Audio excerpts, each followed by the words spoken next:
That's me. And that's Dash MD. So I'd like to tell you a little story that does not involve Tinder. So a few summers ago, a few friends were playing Ultimate Frisbee, and they needed a ringer. They invited me to participate, and I said, absolutely. That was my first mistake, because I'd never played Ultimate Frisbee before. The second mistake was jumping up against a guy that was 6'6", that was jumping for the same Frisbee as me, which as you can see, I am not 6'6". And that experience promptly resulted in this. So for the practitioners in the room, that's a tib fib fracture. So I was rushed to hospital, I had a cast put on, and as you can see here, I'm just enjoying some morphine. And the problem started when I was being discharged by my nurse. So she started giving me all this information to take in. And meanwhile, I'm stressed, I'm tired, I'm medicated, I'm tired of airplane food, and I just want to get out of there. So I didn't really internalize any of that, and that was a little bit of a problem. I ended up needing physiotherapy as well. That wasn't successfully communicated to me. I didn't know what a good provider in my community looked like. None of my friends and family needed physiotherapy before, so that was a little bit of a problem as well. And there was no opportunity for me to connect back with my provider, to tell my hospital how I felt about my experience as a patient. And in my particular case, that was an issue, because I got home, I started experiencing a burning sensation in my leg. Being a relatively young, healthy 20-something-year-old, I thought that's just normal. It's part of the healing process. It wasn't. Practitioners in the room, your heads are thinking, it's compartment syndrome.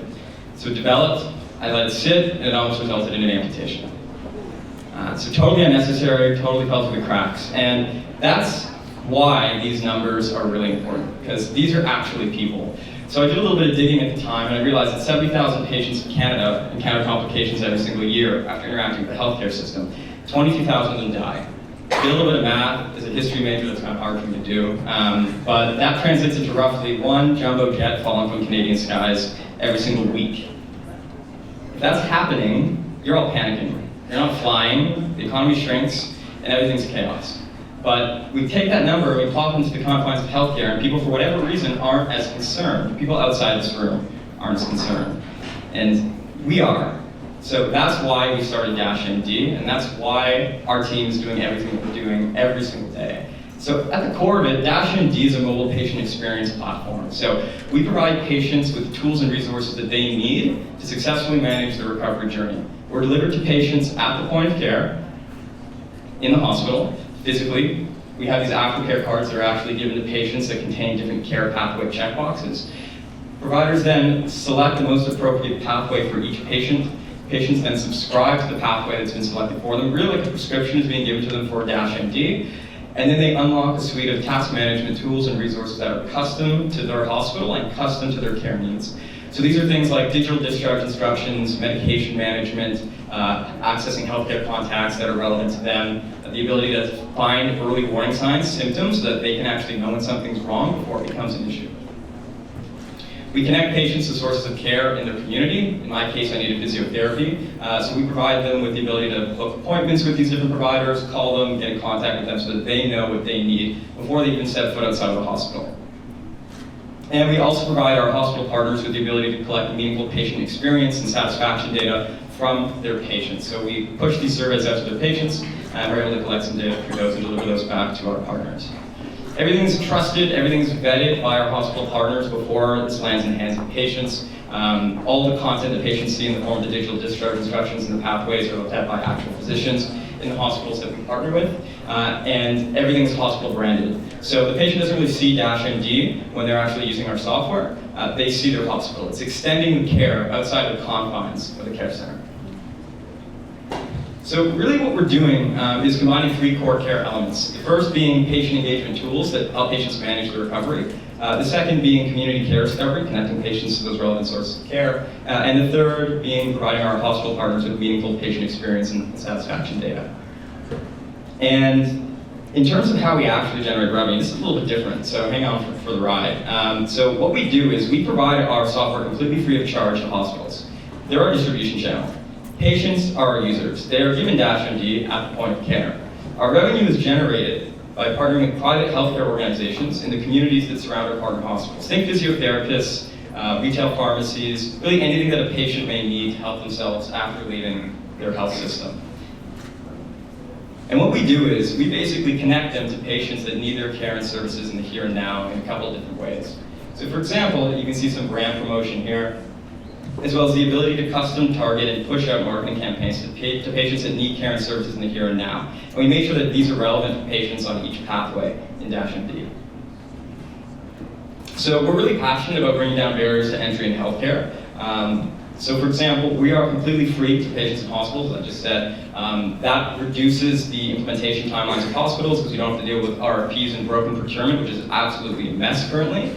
And we also currently don't collect, store, track, or manage any personal health information in any capacity, which means that privacy officers in hospitals absolutely love us. In terms of market sizing, we've identified about 5,600 different hospitals in the North American context that would be a good fit for us. That typically means they have acute care and emergency departments that are active. That's typically our starting point. We like to start off in emergency departments. We're just comfortable there. You can see by the number of ED visits, roughly half the population in terms of numbers visits the emergency department in Canada and the United States respectively. And we've identified 3.2 million different external providers. Those are actual potential customer locations in Canada and the United States. So we are live. We have been handed out to patients for the past 3 months in Markham-Stouffville Hospital. We have agreements in place with these other providers. We are currently speaking to health systems across Canada and also recently in the United States as well. And we also have a variety of agreements in place with external providers, which are our customers in the communities that surround our partner hospitals. We've also been getting some press, which is really fun. So in the November edition of Hospital News in 2016, page 14, if you have one on hand, flip to it. We had a feature piece written about us. We've been listed by CBI Insights as one of the 82 companies reinventing medicine in 2016. Hopefully that carries over to this year too. And we were also listed by one of the top 100 companies by the Journal of mHealth in 2016. So this is our team. We have a unique cross-pollination of skill sets ranging from business, legal design, engineering, and healthcare. There are some of our partners. OpenLab is here. Shout out to OpenLab.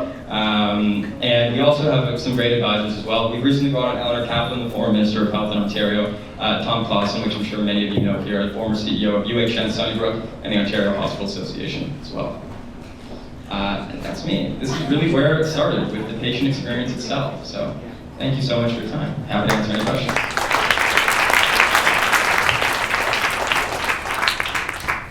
So we're going to get you guys to come stand up here so everyone can see you. You can ask your questions, get your answers. You have 6 minutes total between the two of you. So, amazing story. Love it. The personalization of it. I have two questions for you. One is from experience with doctors. So in the hospital system, it seems like they just want to get people out. You're like an oil change, technician, get them in and out. So can you talk a little bit about the value proposition you have to them?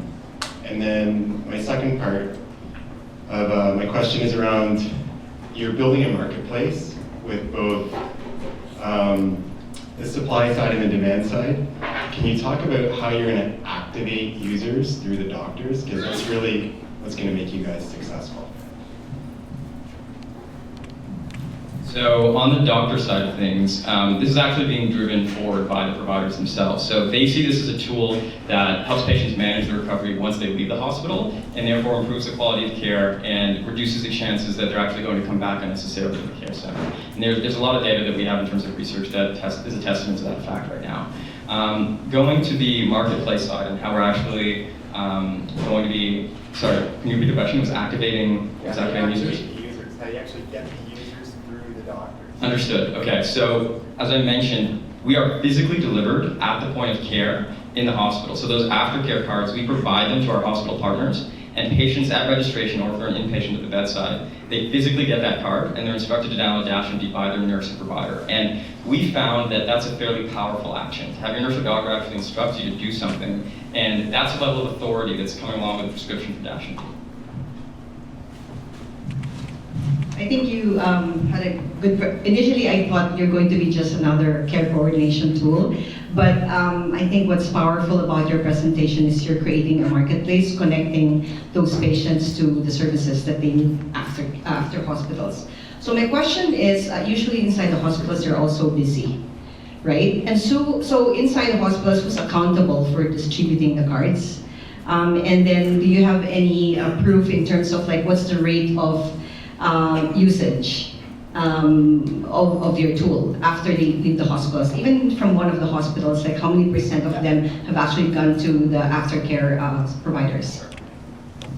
So we spent a lot of time studying the processes in place in terms of how patients are registered and how care is provided in Markham-Stouffville Hospital specifically, and that really was an interesting sandbox for us to play in. So we took a lot of care with our processes to ensure that the method of delivery to the patient doesn't obstruct or get in the way of current workflows in the hospital in any capacity.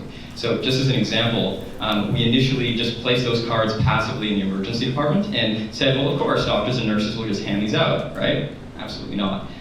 So we pivoted and we realized that registration, for example, is stationary, right? They have to register every single patient that comes in that's non-trauma. That's our channel to patients in the emergency department initially. And with that, we looked at uptake. So we were initially aiming for 5% uptake in the emergency department. We actually, 5% uptake over the period of our initial pilot. We're now transitioning into a permanent relationship with that hospital. We hit 10%, and over 3 months, it's roughly about 800 downloads or so. So patients search for care in their community over 1,500 times. They created 400 different kinds of tasks for themselves that are custom tasks. They created 700 tasks or so, which includes those custom tasks as well as pre-populated tasks that are recommended to them. And we also surveyed staff. About 80% of them or so, we did a survey at the end. We were asking them, at the end of the pilot, do they want Dash MD to stay? Do they want Dash MD to leave? How do they feel about it? 80% of them loved it. Nobody said no. Also, about 80% of them said that they are extremely likely to recommend this to patients. So my first question is, how do they feel about the burden of providing and creating all of these programs and plans for the patients? And the second is on the distribution side, the marketplace. For you to make money, you need to have a lot of providers and distributors. And that is very time consuming. How are you going to execute that? So on the part, so I'll answer your second question first because I forgot the first one. So I'm just thinking as you're speaking. So in terms of onboarding the providers, you're absolutely right. That's a real challenge, and we're doing a couple different things, for example, that are going to help us with that. So first and foremost, form strategic partnerships. That's something that we can't tackle this ourselves. We're in the process right now of having some very interesting conversations that are not at a high level anymore with organizations that have those relationships that we'll be able to leverage. That's number one. Something else that we're doing is, some hospitals actually want to introduce us to those providers because they have relationships with some of them in the community. So, using the hospital as outsourced business development is something that we're also incorporating into our model. We have a revenue share component with our hospital partners. So for each customer that we onboard, as a thank you for allowing us to help them help their patients, we give them a percentage of those revenues back. So they're incentivized, if they'd like to also facilitate those introductions because they know the providers in their community better than we do. They're more familiar with their surrounding community than we are. And your first question, sorry, totally forgot. My first question is the burden. The burden on the provider side. The burden of, exactly. Okay, yeah, so it's really, we took a very interesting approach. So what we did was, we looked at the 50 most common reasons that patients go into an emergency department in North America. We did an online literature review ourselves and developed those pathways. And some hospitals, not the ones that I've listed, haven't even updated their content in 20 years. So, providing them with this fresh content was, for some of them, really interesting and eye-opening. And that just serves as a baseline that they can use to kind of edit that content, edit those pathways, and get them started. So we're not just throwing them out to the wind and saying, develop all this content to help your patients. And, the burden hasn't been that big. They're willing to do it because they see value in this tool, and they know they can help patients. They put in the time. Thank you so much. So we don't have time for an audience question, but if you do have questions, you can find